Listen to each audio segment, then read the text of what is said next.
Hello बच्चों, स्वागत है आपका एक बार फिर से अपने YouTube channel O2 and digital education पर। और बच्चों, आज मैं लेकर के आया हूं आपके लिए क्लास 10th की फिजिक्स में जो आपका चैप्टर है इलेक्ट्रिसिटी, उसके NCERT क्वेश्चंस। और NCERT की बुक में जो आपको वो एग्जाम्पल दिए गए हैं बच्चों, उनको आज हम यहाँ समझने की कोशिश करेंगे। उसके बाद फिर हम जो NCERT एक्सरसाइज है उसमें जो न्यूमेरिकल्स हमें दिए गए हैं वो हम फिर डिस्कस करेंगे अपनी नेक्स्ट वीडियो में। तो आज हम एनसीईआरटी की बुक में जो चैप्टर है बच्चों वो आपका 11 चैप्टर है। तो इसमें जो बीच बीच में एग्जाम्पल दिए हुए हैं आज हम उनको सॉल्व करेंगे। तो चलते हैं अपने फर्स्ट क्वेश्चन की तरफ। तो फर्स्ट क्वेश्चन हमारा है क्या, अगर हम ये देखें, ये कह रहा है कि a current of 0.5 ampere is draw by a filament of an electric bulb for 10 minutes. तो find the amount of electric charge that flow through the circuit. Generally अगर हम यहाँ पे देखें कि हमें क्या दिया हुआ है, तो हियर हमें करंट मिली है कि फिलामेंट से जो करंट ड्रॉ हो रखी है वो क्या है, आई 0.5 एम्पियर। ठीक है जी, किसी बल्ब के लिए कितने टाइम तक, 10 मिनट्स।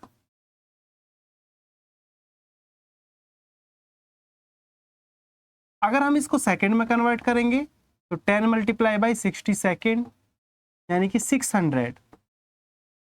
हमें निकालना क्या है, अमाउंट ऑफ इलेक्ट्रिक चार्ज। तो द अमाउंट ऑफ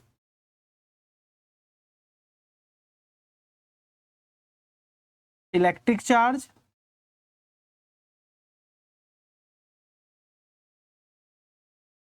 क्या होगा, I इक्वल टू होता है Q अपॉन टी। वही फॉर्मूला क्या होता है, I equal to Q upon T. तो यहां से चार्ज क्या हो जाएगा, Q is equal to I dot T. I की वैल्यू आपकी 0.5 और T है आपका 600। ये अगर आप डेसिमल इसका रिमूव करेंगे तो 0 से 0 आपका एक कट हो गया और ये आ गया आपका 300 कूलाम। कितना आ गया है, 300 कूलाम। ठीक है, यानी इतना चार्ज आपका क्या होगा वहां पे फ्लो करेगा सर्किट से। नेक्स्ट क्वेश्चन की तरफ चलते हैं।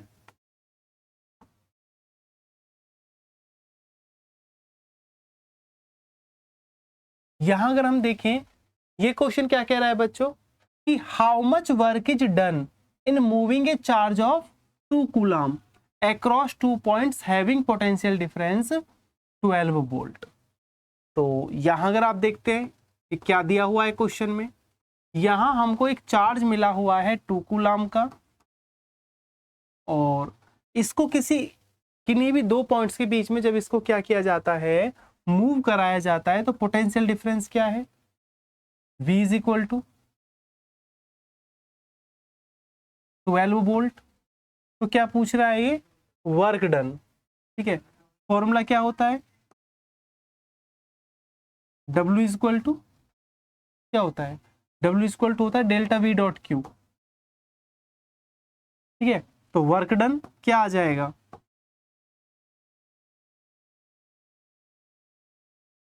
वर्क डन आ गया है आपका डेल्टा V, यानी 12 volt multiply by 2, 24 joule.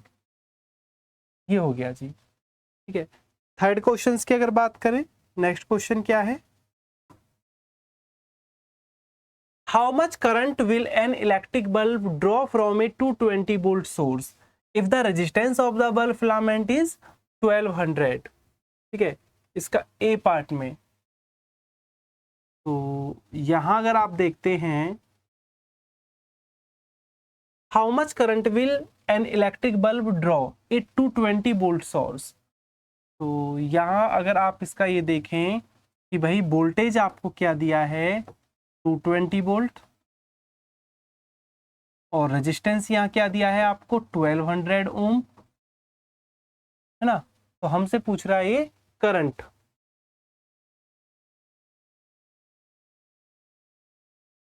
Current draw from an electric bulb,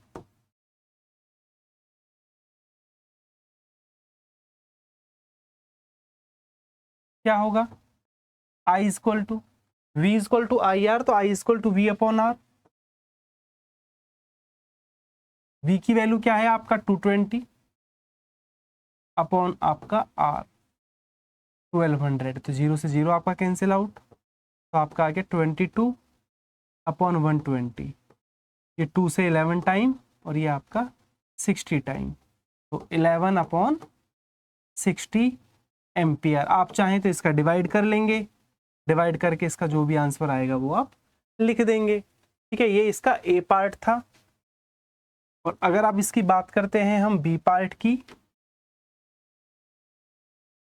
तो बी पार्ट में क्या कह रहा है कि how much current will an electric heater coil draw from it 220 volt source if the resistance of the heater coil is 100 ओम। अब की बार इसमें क्या कह रहा है कि अगर यहाँ ये बल्ब जो हमने लिया है, अब की बार अगर आप हमारा क्या है, एक इलेक्ट्रिक हीटर कॉइल है जिसके लिए वोल्टेज क्या है 220 वोल्ट। अगर इसका बी पार्ट देखें और रेजिस्टेंस है 100 ओम कॉइल की, तो करंट क्या होगा, I equal to V upon R, तो 220 अपॉन 100, यानी आई इक्वल टू आपका 2.2 एम्पियर, ये आ जाएगा जी। ठीक है, आगे चलें अगर हम नेक्स्ट क्वेश्चन की तरफ।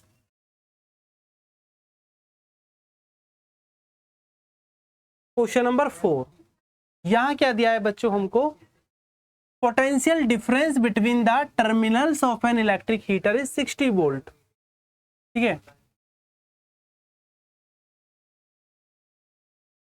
क्या दिया है यहाँ पे आपको, पोटेंशियल डिफरेंस दिया है 60 volt, V is equal to 60 volt. It draw a current of 4 ampere, circuit से कितनी करंट ड्रॉ कर रहा है, I is equal to 4 ampere. ठीक है, what current will the heater draw if the potential difference is increase to 120 volt. अब यहाँ पे क्या है, ये कह रहा है कि हमारे पास जो पोटेंशियल डिफरेंस है किसी इलेक्ट्रिक हीटर के 2 टर्मिनल्स के बीच का वो 60 वोल्ट है, तो तब उससे 4 एम्पियर की करंट ड्रॉ होती है। अब अगर हम इस हीटर का जो पोटेंशियल डिफरेंस है अगर वो इंक्रीज करके 120 वोल्ट कर दे, तब करंट कितनी इंक्रीज होगी, यानी वी डैश कितना दे दिया 120 वोल्ट, और आई डैश हमसे ये मालूम करना चाह रहे हैं। तो सबसे पहले हम क्या निकालेंगे, resistance of electric heater.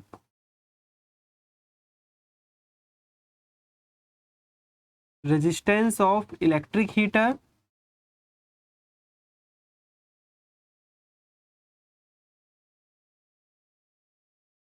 R equal to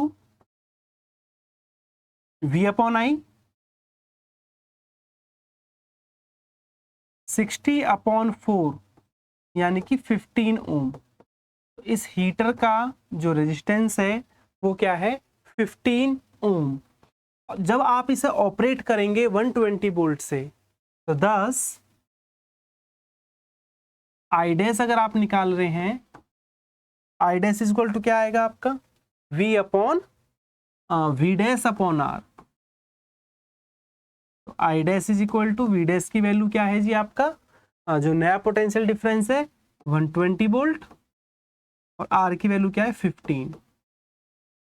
I dash equal to आ जाएगा 8 एम्पियर, ये आ गया जी आपका।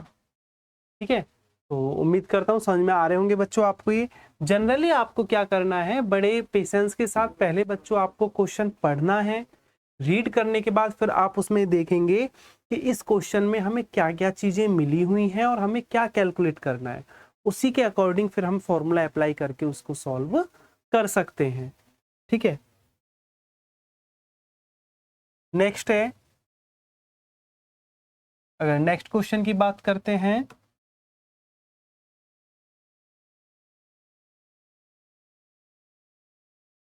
क्वेश्चन नंबर 5 में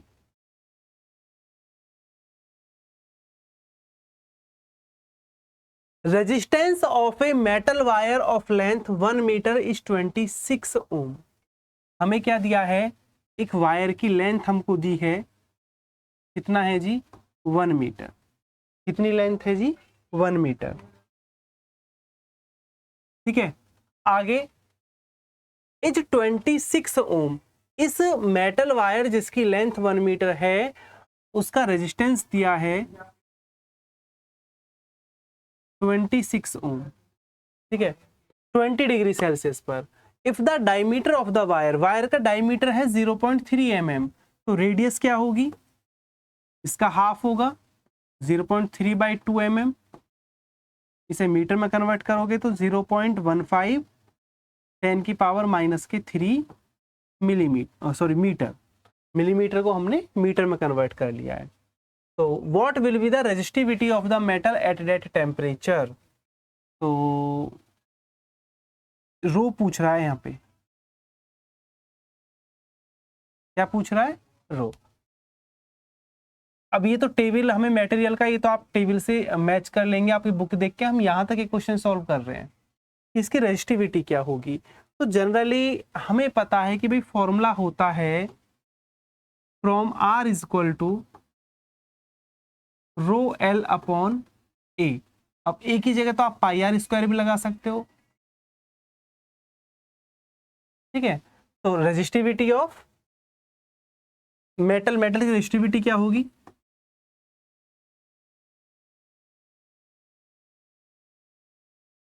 रेजिस्टिविटी ऑफ द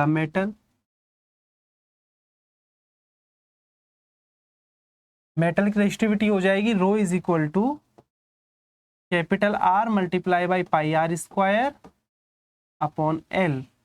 तो R की वैल्यू क्या है प्यारे बच्चों 26 है,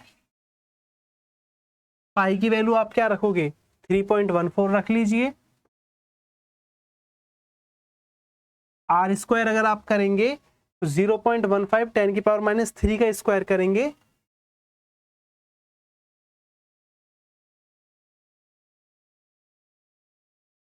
ठीक है, और लेंथ कितनी है 1 मीटर। तो जब आप ये सॉल्व करेंगे 26 की मल्टीप्लाई 3.4 में, और ये आ जाएगा 0.0225 10⁻⁻⁶। तो बच्चों आप इसकी मल्टीप्लाई करके यहाँ से आप रेजिस्टिविटी की वैल्यू फाइंड आउट कर सकते हैं। ठीक है, तो यहाँ से आगे आप ये कैलकुलेट कर लेना। ठीक है, नेक्स्ट क्वेश्चन देखते हैं।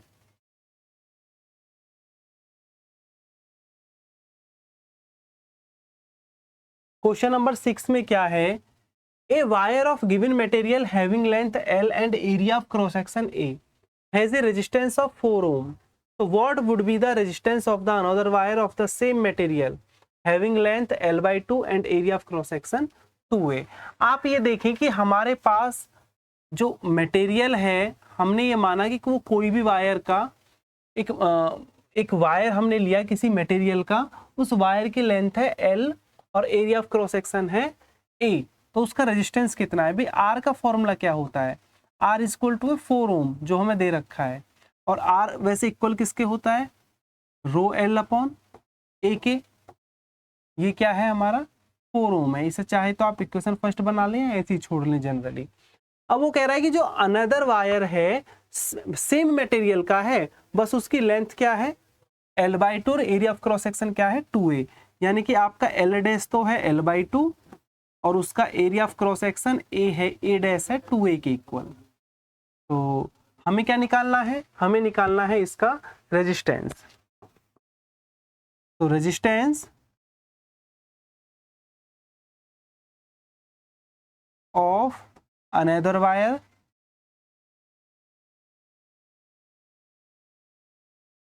क्या होगा R dash rho L dash upon A dash. तो करें बच्चों वैल्यू पुट करें तो R dash is equal to L की जगह L/2 और A डैश की जगह आ जाएगा 2A। ये आ जाएगा 1/4 और रो L अपॉन A। अब रो L अपॉन A की जगह तो आप क्या लिख सकते हो R लिख सकते हो, क्योंकि आप ये खुद कह रहे हैं कि R इक्वल टू क्या रो L अपॉन A है। तो अब आर की वैल्यू पुट कर लीजिए, तो कट के क्या आ गया, न्यू रेजिस्टेंस आ गया आपका 1 ओम, यानी कि जो आपका अनदर वायर है उसका रेजिस्टेंस क्या होगा, 1 ओम होगा। क्या होगा प्यारे बच्चों, 1 ओम होगा। ठीक है, नेक्स्ट क्वेश्चन देखते हैं।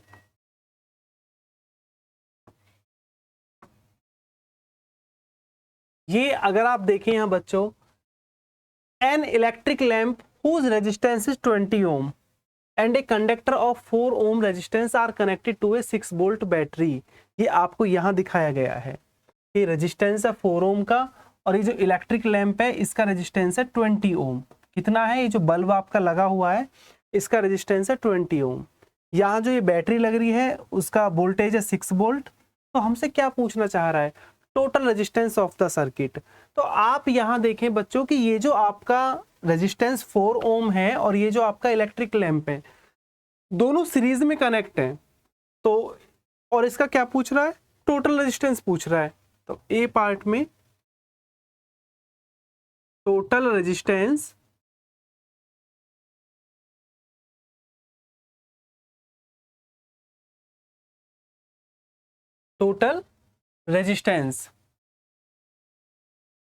ऑफ द सर्किट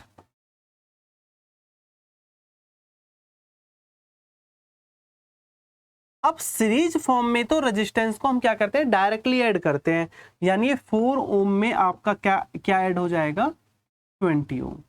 तो रेजिस्टेंस कितना आ जाएगा, 24 ओम, क्योंकि हम ये डायग्राम से देख सकते हैं कि ये 4 ओम और ये जो हमारा इलेक्ट्रिक लैंप है जिसका रेजिस्टेंस 20 ओम है, ये दोनों सीरीज फॉर्म में, सीरीज कॉम्बिनेशन में कनेक्ट हैं।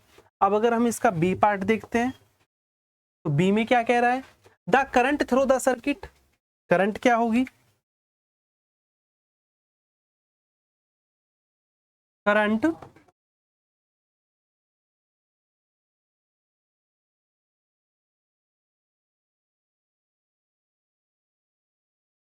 करंट थ्रू द सर्किट क्या होगा, I is equal to V upon R. तो वी की वैल्यू क्या है 6 और आर क्या है हमारा टोटल 24, यानी कि 1/4। और 1/4 अगर आप ये कैलकुलेट करेंगे तो आई इक्वल टू क्या आ जाएगा 0.25 एम्पियर जी। तो ये आ गया हमारा इलेक्ट्रिक करंट कि इस सर्किट में कितना करंट फ्लो करेगा 0.25 एम्पियर, क्योंकि जब आप 1 में 4 से डिवाइड करेंगे तो 0.25। अगर आप इसका सी पार्ट देखते हैं अब, तो सी पार्ट क्या है बच्चों, the potential difference across the electric lamp and the conductor. एक तो पोटेंशियल डिफरेंस पूछ रहा है वो 20 ओम में, यानी कि अगर आप इसको R1 लेके चलें, R1 रेजिस्टेंस, और इसको आप R2 लेकर के चलें, तो एक तो V1 पूछ रहा है, कंडक्टर में कितना होगा V1 इक्वल टू IR1, यानी कि 0.25 मल्टीप्लाई बाई 4 यानी 1 वोल्ट। ठीक है, दूसरा इस इलेक्ट्रिक लैंप में यानी V2, तो V2 इक्वल टू क्या हो जाएगा IR2 0.25 और मल्टीप्लाई बाई R2 की वैल्यू क्या है 20। ठीक है,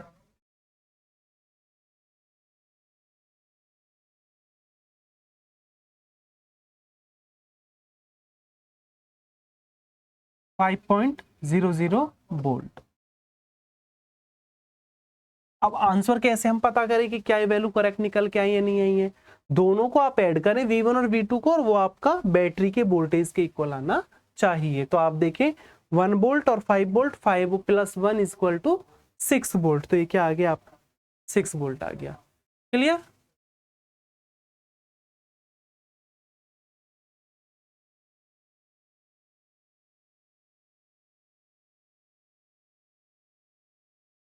क्वेश्चन नंबर 8 अगर हम देखें तो ये कह रहा है कि सर्किट में आपको जो दिखाए रखे हैं यहाँ पे रेजिस्टेंस दे रखा है R1, R2, R3 की वैल्यू दे रखी है। R1 की वैल्यू है 5 ओम, R2 की है 10 ओम और R3 की है 30 ओम।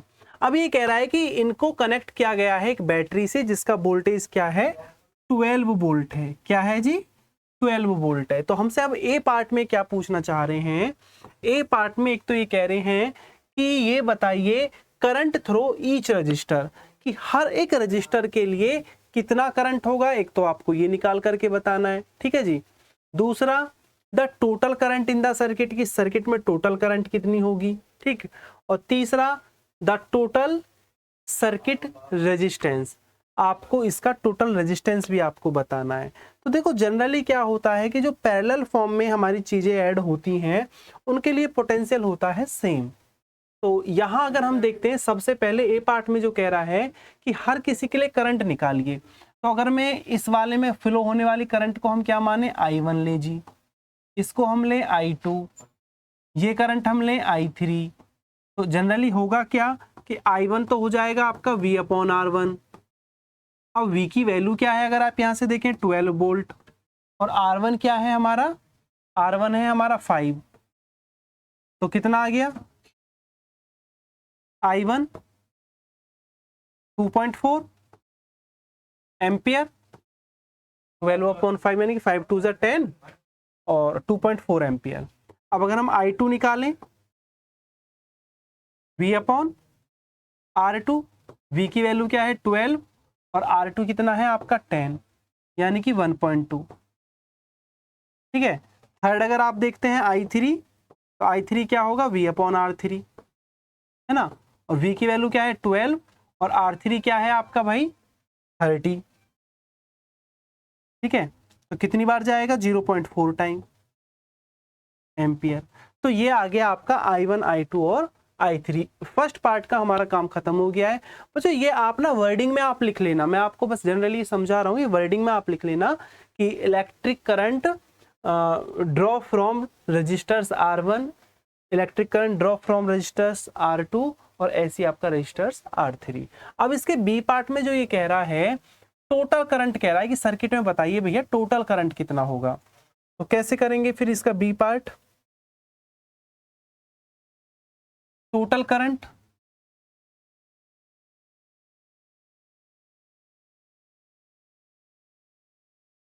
तो टोटल करंट के लिए क्या करोगे आप, तीनों करंट्स को आपस में क्या कर दोगे, ऐड कर दोगे, ठीक है। अब अगर आप ये देखें कि भाई उनकी वैल्यू क्या निकल करके आई है,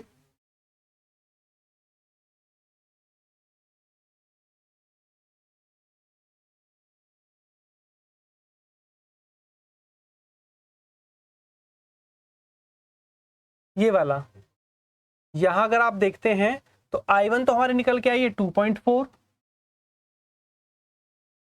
अब I2 कितना है, I2 है हमारा 1.2 और ये कितना है हमारा 0.4, तो सबको ऐड कर लीजिए तो कितना आएगा 4 और 2 6, 6 4 जा 10, 1 1 और 1 2, 2 और 2 4, 4.0 एम्पियर। कितना आ गया भाई 4.0 एम्पियर टोटल करंट आ गई जी। अब सी पार्ट में क्या पूछ रहा है वो रेजिस्टेंस, ठीक है, इक्विवेलेंट रेजिस्टेंस।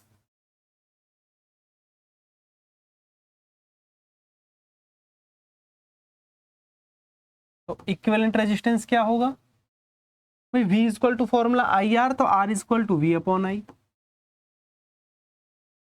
अब V की वैल्यू क्या है, V है हमारा 12, I क्या है 4 एम्पियर, तो कितना आ गया 3 ओम। यानी इस सर्किट का जो टोटल इक्विवेलेंट रेजिस्टेंस आप देखते हो तो वो आएगा 3 ओम।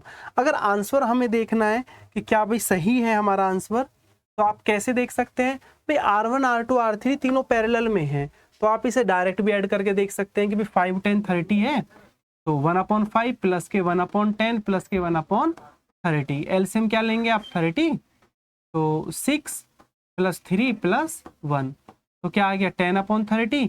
तो इक्विवेलेंट रेजिस्टेंस क्या आ गया, क्योंकि ये 1/R के इक्वल लेके चल रहे हैं ना, तो R इक्वल टू 30/10 यानी कि 3 ओम। तो आप चाहें तो ऐसे भी कर सकते हैं इसके सी पार्ट को, या फिर आप उस तरीका से भी इसको सॉल्व कर सकते हैं, ठीक है। नेक्स्ट देखें, अगर हम अपना नेक्स्ट क्वेश्चन की बात करें, नेक्स्ट क्वेश्चन क्या है, यहाँ पर भी आपको डायग्राम दे रखा है जिसमें R1, R2, R3, R4 और R5 तक की वैल्यू आपको दे रखी है।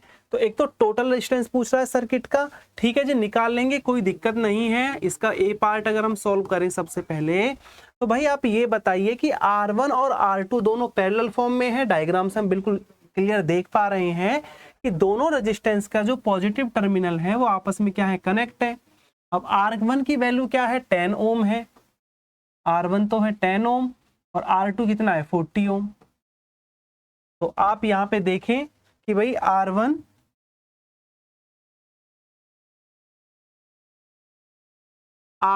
And R2 are in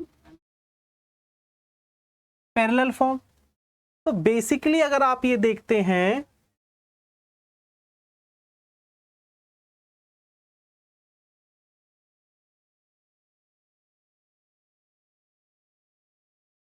parallel form में है, तो आर डैश क्या होगा भाई, जब आप इसका पैरेलल फॉर्म का फॉर्मूला लगाएंगे तो 1 upon are dash 1/R1 plus 1/R2। तो R1 की वैल्यू क्या है, 1/10 प्लस 1/40। एलसीएम ले लीजिए,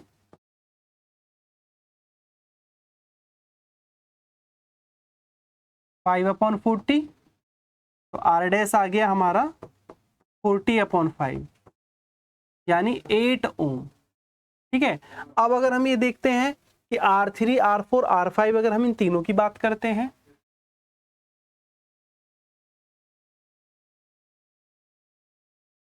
R3, R4 and R5 are in parallel form, तो 1/R double dash 1/R3 plus 1/R4 plus 1/R5 यानी कि R3 1/30, R4 कितना है आपका 20 ओम और R5 क्या है 1/60। तो अगर हम इसमें क्या लें, एलसीएम लें 60, 1/R डबल डैश, ठीक है, 2 प्लस 3 प्लस 1, ठीक है, तो 1/R डबल डैश 6/60 1/10, तो R double dash is equal to क्या हो जाएगा 10 ओम। अब अगर आप ये बच्चे देखें हमारा कि भैया आर डैश और हमारा आर डबल डैश ये दोनों किस में आएंगे, फिर सीरीज फॉर्म में आ जाएंगे कि इनसे मिलकर के जो आर डैश आया है और इनसे आर डबल डैश वो क्या होगा, अब सीरीज फॉर्म में कनेक्ट हो जाएगा। तो now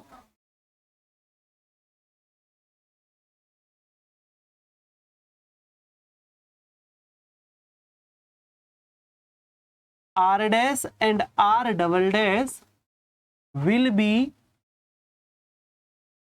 in series, so then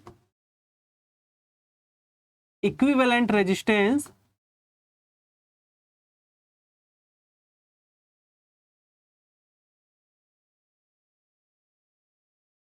R is equal to R dash plus R double dash. R dash की वैल्यू क्या है 8 ओम और R डबल डैश है हमारी 10, क्या है R double dash 10, R is equal to 18 ohm. ये आ गया जी हमारा इक्विवेलेंट रेजिस्टेंस। ठीक है, और दूसरा क्या मालूम क्या है इसका बी पार्ट, अगर हम देखें the total current flowing in the circuit, और इसका वोल्टेज कितना दे रखा है 12 वोल्ट। तो टोटल करंट, अगर इसका बी पार्ट हम देखें,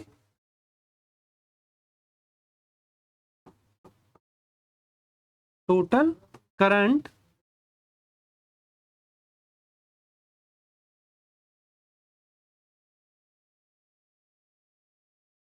थ्रू द सर्किट,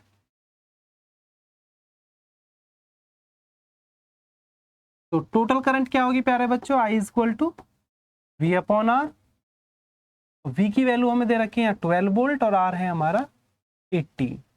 ठीक है, तो इसे कट कर लीजिए। ये कटेगा आपका 3 से 4 टाइम और ये 6 टाइम, 4/6, 2 2 जा 4, 2 3 जा 6, 2/3। ठीक है, तो I इक्वल टू 0.67 एम्पियर के अप्रोक्सीमेट में आपका ये आएगा। ठीक है, तो सर्किट में टोटल फ्लो होने वाली करंट आप यहाँ भी इसको छोड़ सकते हैं 2/3 एम्पियर, या फिर आप इसे आगे तक 0.666 आता जाएगा तो आप उसे अप्रोक्सीमेट में 0.67 भी लिख सकते हैं। ठीक है, नेक्स्ट क्वेश्चन देखते हैं बच्चों। तो नेक्स्ट क्वेश्चन हमारा अगर हम देखें, क्वेश्चन नंबर 10, ये कह रहा है कि एक इलेक्ट्रिक आयरन है consumes energy at a rate of 840 watt when heating is at maximum rate and 360 watt when the heating is at minimum. So the voltage is 220 volt. What are the current and the resistance in each case? भाई अगर हम यहाँ पे सबसे पहले first case की बात करते हैं,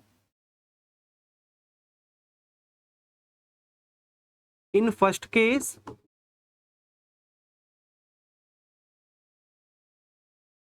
अगर फर्स्ट केस में हम देखते हैं तो भाई पावर तो है 840 वॉट। ठीक है, और वोल्टेज है आपका 220।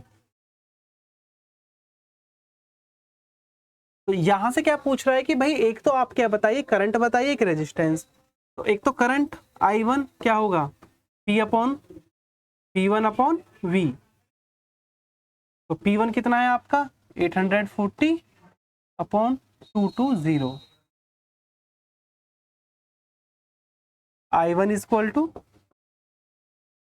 84/22। ठीक है, तो कितना आएगा आपका अगर आप 2 से डिवाइड करें, 42 और ये नीचे 11 एम्पियर। ठीक है जी, आगे कैलकुलेट करना चाहें तो आगे भी आप कैलकुलेट कर सकते हैं। एक आपका इसमें रेजिस्टेंस पूछा है, तो P इक्वल टू एक फॉर्मूला क्या होता है, V²/R भी होता है। और अगर आप यहां से R1 निकालें तो V इक्वल टू IR वाले फॉर्मूले से भी आप इसे कर सकते हैं। तो R1 इक्वल टू क्या होगा,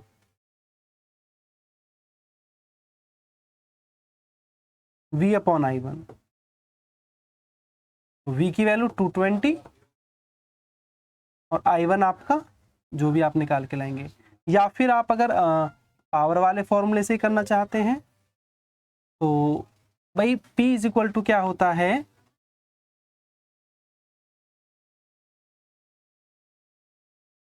V²/R। तो यहां से अगर आप R देखें तो V²/P। तो आपका R1 क्या होगा,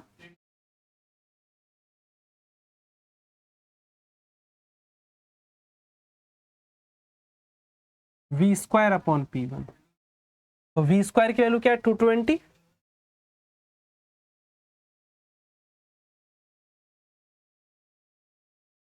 और P1 क्या है आपकी। ठीक है, तो आप जब ये सॉल्व करेंगे तो यहां से आप अपना R1 कैलकुलेट कर सकते हैं। बिल्कुल सेम ऐसे बच्चों आप क्या करेंगे, मिनिमम के लिए यहाँ P2 360 वॉट हो जाएगा, तो बस P2 आपका चेंज होगा, तो I2 इक्वल टू P2/V और I2 इक्वल टू V²/P2। तो सेम यही फॉर्मूला लगा करके आप इसका नेक्स्ट वाला पार्ट भी सॉल्व कर सकते हैं। नेक्स्ट क्वेश्चन अगर देखते हैं, क्या है, 100 joule of heat produced each second in 4 ohm resistors. तो यहां अगर आप देखें हीट कितनी प्रोड्यूस हो रही है, H equal to 100 joule, resistance कितना है 4 ओम। ठीक है, produce each second, T equal to 1 second, तो V निकलवा रहा है ना। तो H इक्वल टू क्या होता है भाई, H इक्वल टू एक तो फॉर्मूला होता है I²RT, और अगर I की वैल्यू हम क्या पुट करते हैं, V/R, है ना भाई, from H is equal to, हमारे पास एक तो फॉर्मूला होता है I² RT का,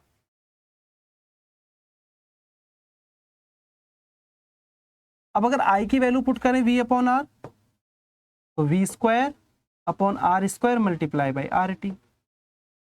तो आप इसे क्या लिख सकते हो, R की एक पावर से एक पावर आपका गया, तो V² T/R। अब V की वैल्यू क्या है, H की वैल्यू क्या है, अगर आप H देखते हैं 100, V², T की वैल्यू क्या है 1, R क्या है 4, तो यहां से V² इज इक्वल टू 400, क्या आ जाएगा 100 की मल्टीप्लाई अगर 4 में करेंगे 400, तो V इज इक्वल टू क्या आएगा इसका फिर 20 वोल्ट, ये आ गया जी। ठीक है, नेक्स्ट क्वेश्चन, अगर आप ये देखते हैं बच्चों, तो इसमें आपको क्या दिया है, पोटेंशियल दिया है यानी कि वोल्टेज 220 वोल्ट और आपको करंट दी है। ये तो आपको पोटेंशियल दे दिया V और ये आपको दे दिया I। तो what is the power of the bulb, तो पावर ऑफ द बल्ब क्या होगा, power of the bulb P is equal to V.I।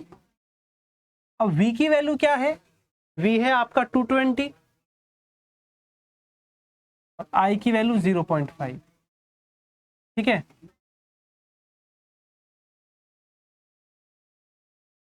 ये पॉइंट डेसिमल हटाने के लिए 100 से आप डिवाइड करेंगे, एक जीरो से आपका एक जीरो गया, 5 2 जा 10, तो आपका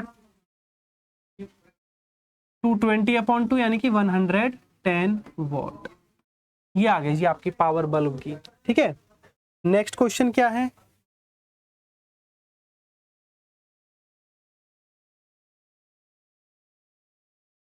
an electric refrigerator rated 400 watt operates 8 hour per day.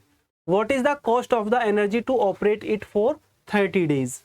Cost निकलवा रहा है तो हम सबसे पहले इसमें एनर्जी कंज्यूम निकालेंगे, तो एनर्जी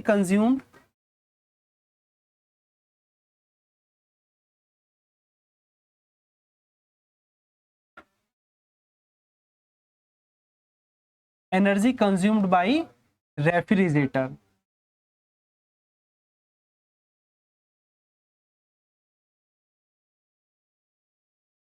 कि इसने कितनी एनर्जी आपका क्या किया पर डे, अगर हम देखें कि energy consumed by refrigerator per day,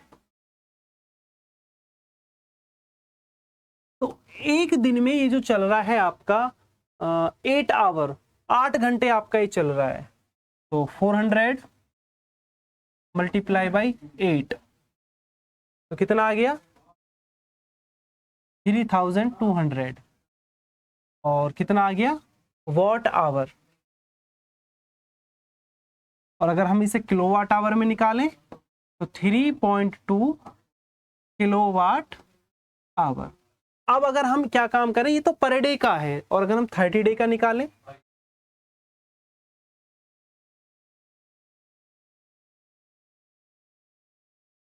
energy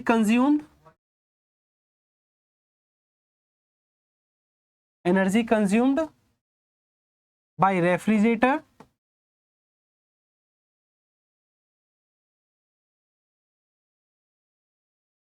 in 30 days, 30 days में कितनी एनर्जी कंज्यूम होगी, 30 में मल्टीप्लाई कर दीजिए 3.2 किलोवाट पर आवर का, तो ये आपका कितना आ गया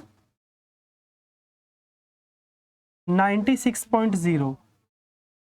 ठीक है, किलोवाट आवर, यानी इतनी यूनिट आ गई आपकी, तो एक यूनिट की पर किलोवाट आवर है 3 रुपीज की कॉस्ट, तो टोटल कॉस्ट क्या आ जाएगी, आप अगर इसमें देखते हैं कि भाई इसकी टोटल अगर हम कॉस्ट देखें, तो टोटल कॉस्ट आपकी आ जाएगी, ये 3 रुपए जो आपको दिया हुआ है इसकी मल्टीप्लाई आप कर देंगे 96 किलोवाट पर आवर में, यानी कि रुपीज, तो 18, 3 6 जा 18 का 8, कैरी आपका 1, 3 9 जा 27, और ये आपका 28, यानी 288 रुपीज की टोटल कॉस्ट आएगी। करना क्या है बच्चों, इसमें हम सबसे पहले हम एनर्जी निकाल दें कि उसने कितनी एनर्जी कंज्यूम की पर डे। अब एक दिन में वो 8 घंटे ऑपरेट हो रहा है, 8 घंटे आपका रेफ्रिजरेटर चल रहा है, तो 400 में आप मल्टीप्लाई कर देंगे 8 की, वो आ गया आपका 3200 वॉट आवर। अब ये पर डे का है। अब अगर हम इसमें निकालेंगे 30 डे का, क्योंकि वो 30 डे के लिए बोल रहा है, एनर्जी कंज्यूम निकालनी 30 डेज के लिए। उसके बाद पर डे की यानी एक यूनिट की जो भी आएगी, आपका टोटल किलोवाट आवर यूनिट निकल करके आएगा, उसकी कॉस्ट है 3 रुपीज, तो उसमें मल्टीप्लाई करके 3 की 288। तो मेरे प्यारे बच्चों, मुझे पूरी उम्मीद है कि आपको एक क्वेश्चन समझ में आए होंगे। ये जो हमारी एनसीईआरटी की बुक है ना, साइंस की क्लास 10th में, उसके जो एग्जाम्पल्स हमें बीच बीच में दे रखे हैं थ्योरी के बीच में, वो मैंने आपको सॉल्व कराए हैं। नेक्स्ट वीडियो हम बनाएंगे कि जो एनसीईआरटी की प्रॉपर एक्सरसाइज है, उस एक्सरसाइज में जो न्यूमेरिकल्स दिए हैं, वो न्यूमेरिकल्स हम अपनी नेक्स्ट वीडियो में आपको सॉल्व करके हम बताएंगे। बच्चों, अगर आपको इससे रिगार्डिंग कोई डाउट है तो यहाँ डिस्क्रिप्शन में आपको क्या मिलेगा, लिंक मिलेगी एक व्हाट्सएप ग्रुप की, जिससे आप हमसे व्हाट्सएप ग्रुप के माध्यम से जुड़ करके अपने डाउट क्लियर करा सकते हैं। तो मिलते हैं बच्चों अपनी नेक्स्ट वीडियो में। धन्यवाद।